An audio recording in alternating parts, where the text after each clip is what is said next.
So Guillermo del Toro directed Hellboy. Hellboy has Abe Sapien. The amphibian creature in this movie looks like Abe Sapien, is directed by Guillermo del Toro, and played by the same actor who played Abe Sapien in Hellboy, which Guillermo del Toro also directed. But this is not an Abe Sapien prequel, spin-off, or movie at all. Cool? Whatever.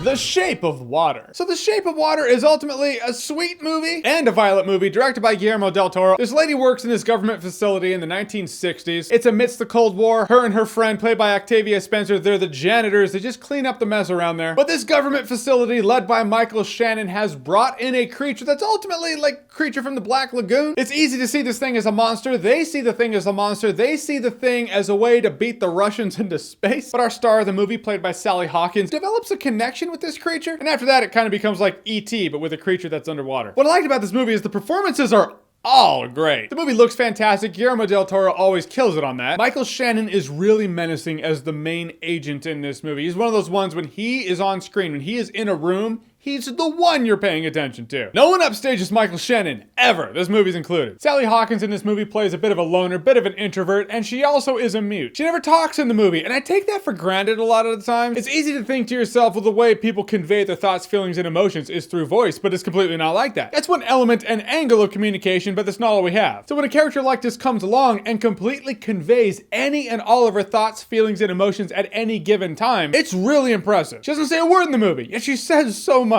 It's just a lot of damn talent. But Richard Jenkins was also great as her friend. She doesn't have a lot of friends, so Richard Jenkins is really her only friend. Well, and Octavia Spencer, and the amphibious creature she meets. But Richard Jenkins is always great at bringing heart into any movie he's in. He's one of the people you wish was your neighbor. My neighbors actually watch this. Guys, I love you too. But if you guys move out, I hope Richard Jenkins' character in this movie moves in. But the whole character dynamic in this movie really was a great representation of family with no blood ties whatsoever. And that was really, for lack of better words, sweet. And that's really what it is how I can describe this movie. This movie is a very sweet movie about connection. I've seen a lot of people and critics who review movies saying this is one of the best movies of the year. It did not hit that realm for me, but I just found the movie very sweet. The connection she forms with this creature from the Black Lagoon type being is the most unexpected connection since Naomi Watts and the ape from King Kong. But I'm always interested when a director can show and convey that kind of connection, showing that human connection really isn't limited to humans. But the movie's also kind of tonally unbalanced for me. It's kind of a Guillermo del Toro way of things. Here's a sweet movie, blood. You're like, whoa, okay, wasn't expecting. Sometimes it's bloody, sometimes it's violent. You can argue, well, that's life. But even with life itself, I take a step back and I'm like, sometimes life, that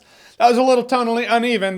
That sucked for you to do that, life. I mean, if for nothing else, at least it got the accurate ad campaign that Crimson Peak that Guillermo del Toro did before this didn't get. People went into Crimson Peak like, all right, horror movie. They walked out like, oh, or gothic romance. That was weird. This movie goes the more sweet connection route and actually accurately presents it. Not like they were like, here's Creature from the Black Lagoon, the horror movie. Guys, in the end, if you're a Guillermo del Toro fan, you like his imagination, you like his presentation, and you sway to the side of liking art house films, this is gonna be the movie for you. I appreciated this movie. I enjoyed this movie. And I will say The Shape of Water is a nice time, no alcohol required. All right, so The Shape of Water, have you seen it? What did you think about it? Whatever you thought, comment below, let me know. And as always, if you like what you've seen here and you want to see more, click right here to see more.